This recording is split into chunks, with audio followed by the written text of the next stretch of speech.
Jerry Syntax E! Like and follow niyo yung page niya at supportahan natin lahat ng vloggers dito sa Bicol. Yes, sir. Salamat sa magaling na pagkanta, sir. Thank you. Si Sir Mel ng Team Graffiti. Sir Sugon Gaming pa rin. Kasama niyo pa rin ang #1 Jong, Jerry Syntax E.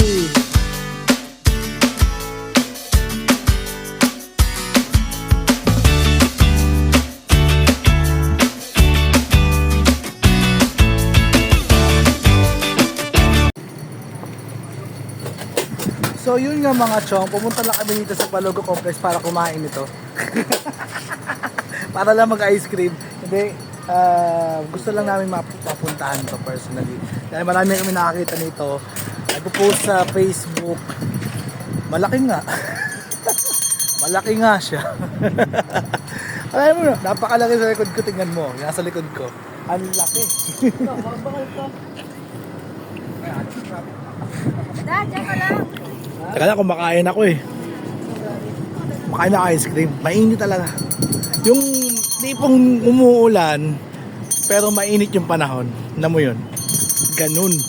Tara, lakad tayo. Mainit pa daw yung ice cream ni Kuya, kaya pala eh. Kaya pala. So, nakapunta rin tayo sa wakas. After ilang years. Selfie pa oh. Naka-video na nga tayo. Yung upload nito, mga siguro 2 days pa. Eh pupunta pa kami sa Irusin. Inuna na muna namin to, Sir Sugon Sports Complex, right? Special yung ice cream dito. Iba yung cone, may kulay. Flavored yung cone niya. Kasama sa pagkain mo yung tissue. Ang tanong, pwede bang pumasok dyan? Oo. Yun yung tanong. Kitang blue yung hair ko dyan ah. Yan o. Tingnan nyo. Ay, binibidyoan ko yung camera. Apakatanga.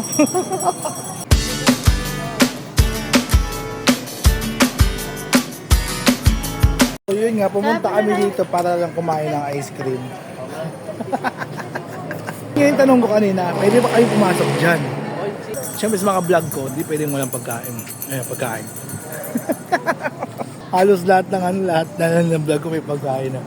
Ito yung yata yung pinakamalaking waiting shed na nakita ko maliban dun sa Primus Ligaw. Ayan no. Konkretong waiting shed. Dad. Pag lumalapit kami feeling ko isa na akong langgam. May 4th floor. Ganito ako kalaki, ganito ako kataba. Tapos pag lumalapit ako sa ganito kalaking building, langgam lang ako. Naalala ko lang si Putsa kasi ano na to si Warren. Gawin natin yung challenge ni Warren. Gawin natin yung challenge ni Putsaka. I-mention natin itong Balogo Sports Complex, Sorsogon Sports Complex. Gamit ang kamay. Nagutom ako. Gutom ako sa biyahe. At pagkakain ko ng ice cream. Napakasarap. Pati ice cream nila iba dito eh.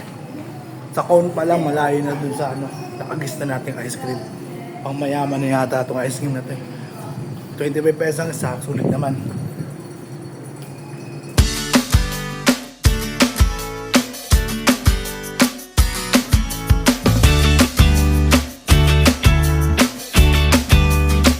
Silipin na lang natin kasi parang bawal pumasok. Wala akong nakakita ng tao sa loob.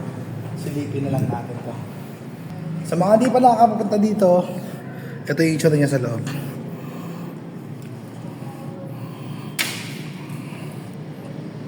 Hinga tayo isang ilaw lang. Hinga tayo isang ilaw. Kailangan natin ng ilaw sa bahay. Yung hindi ako naka-upload nung December kasi talagang sobrang dami ng tugtugan ko. Araw-araw ako may tugtugan lang pahinga. Ayun o, picture ulit.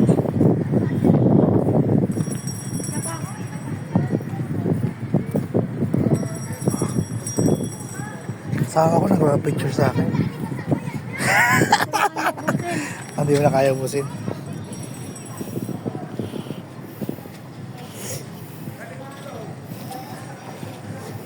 Siniri po na ako.